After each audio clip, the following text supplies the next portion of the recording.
What's good? You rocking with your boy TheCzarr, all rights reserved. Excuse me as I'm just handling business. On the move, we're still moving with commenter questions. The next commenter question up is Nicholas Boyette. And, you know what the deal is. Hit that Cash App. Shout to Lori, the recent donator. Said, for support of the YouTube, thank you.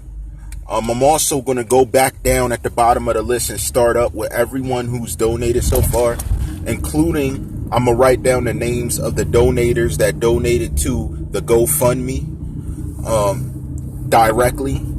So hit that GoFundMe. The link's always going to be in the description, as well as the Cash App name. And also, I say my Cash App on here for new viewers and new people that want to support the channel. Or longtime viewers that just look to support the channel quickly. Cash App is easy to make. It links right to a bank card and it goes right to an account. It is $, capital THE, capital CZARR. Support the channel. Again, shout to S. Wander, who is the donator, I would say, of the week, if not the month, for her consistent support, as well as reaching out to do marketing and different things that are needed through a Facebook.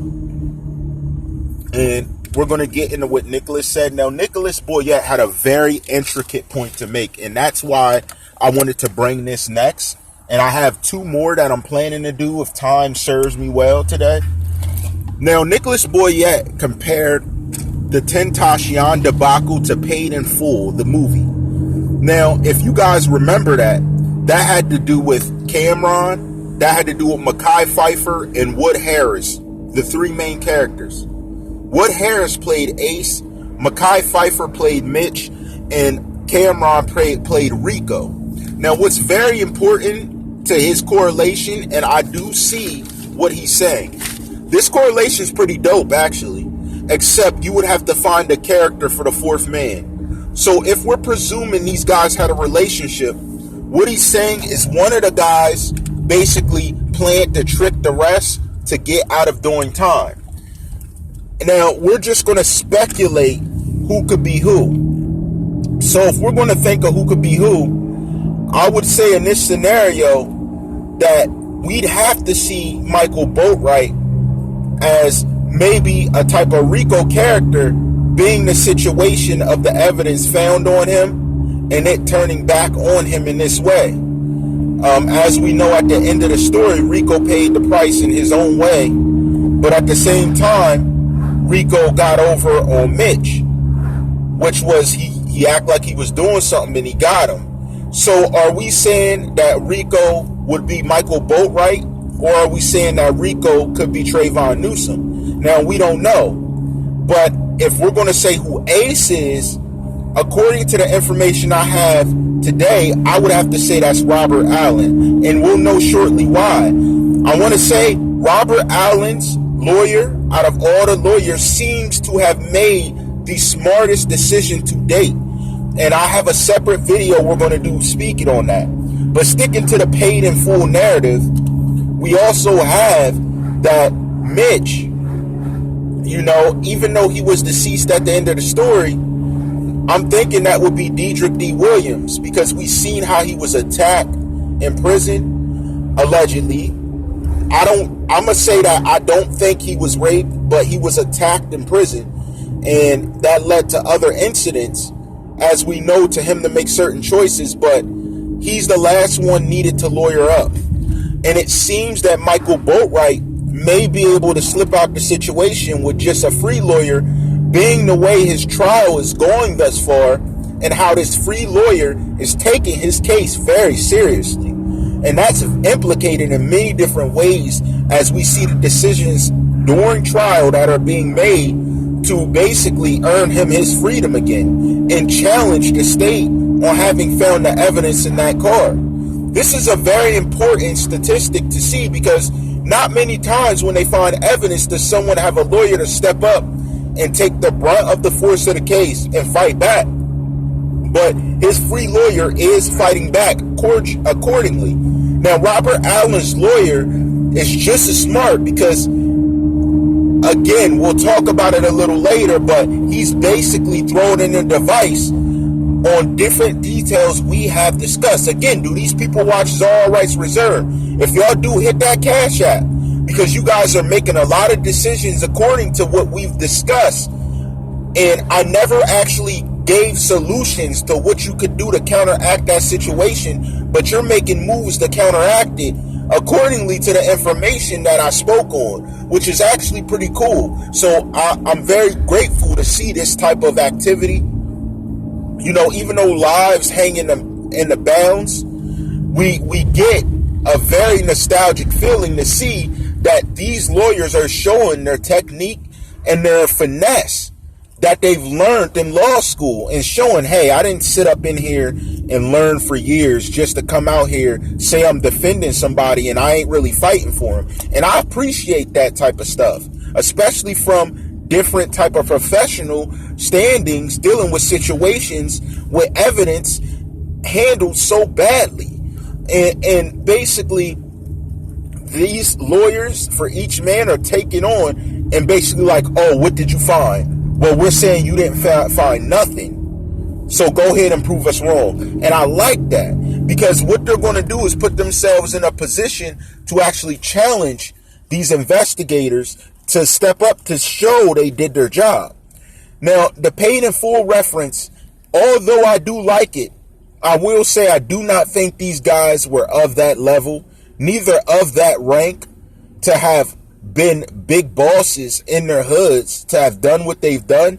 More so than they were basically tricked into a scenario they didn't really know what they were getting themselves into. But at the end of the day, there may be things we don't know about the case, because remember, they never did testing to test whether these men were firing a firearms. And that was the biggest fault of investigators, because within a certain amount of time, you got to do these tests.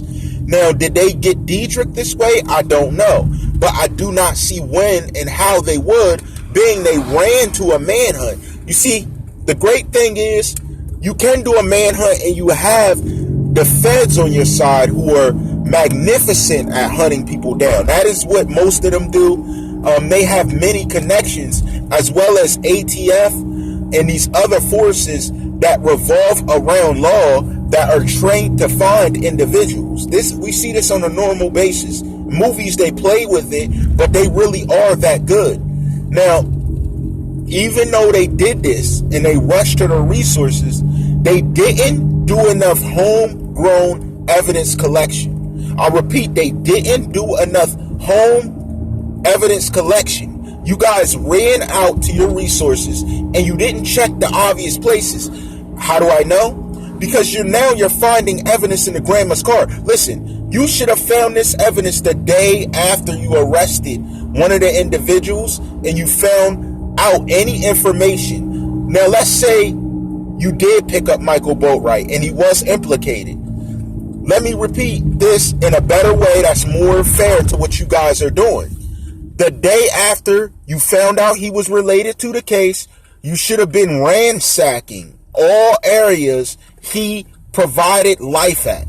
So you would have checked the grandma's car, but now you're just checking the grandma's car. Now, I don't know if you're checking it off of a tip, off of a call, off of an admittance of guilt, but at the end of the day, your interrogation techniques early on for each of these suspects did not work.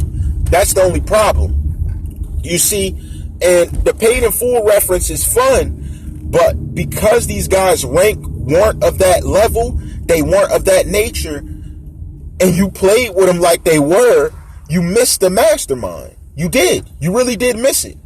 Now, the fact they're lawyered up so well, I do not see in you finding evidence to press against them. Now, if I get to this other commenter's question, we're going to get into the manner of the evidence and how it's going to move in order for them to even have a chance at pulling these individuals in for some type of testing or some type of notification to hold them accountable for anything.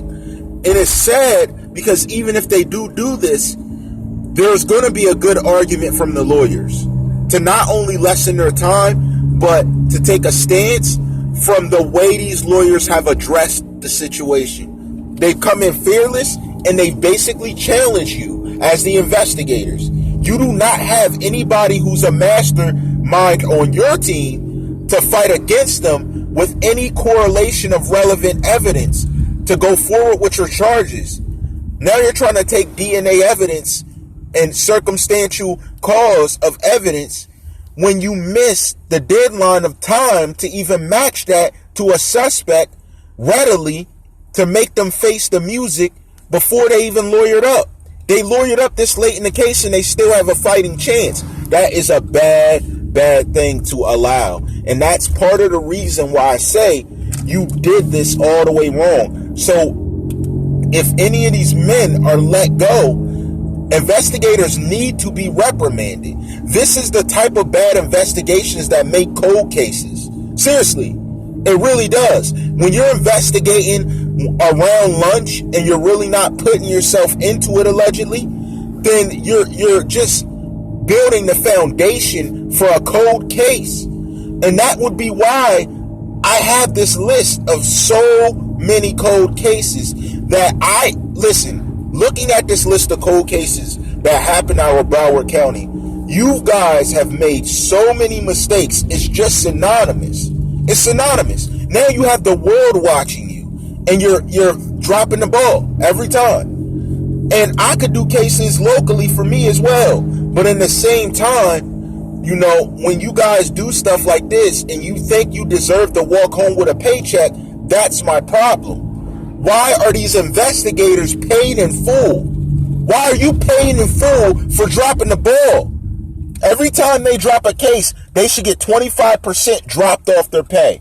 I bet they start doing the right thing then. I bet lunch wouldn't seem that much more important then, or taking a cruise down the boulevard when a shooting's happening, and then you want to cruise for another mile before you turn around. Come on. There needs to be better investigative technique. And yes, these men's lawyers, the suspects' lawyers, are paid in full. But at the same time, how are the investigators being paid in full when they're making so many mistakes? You guys are making Broward County look bad right now. And that's just factual. You're making it look bad. All rights reserved.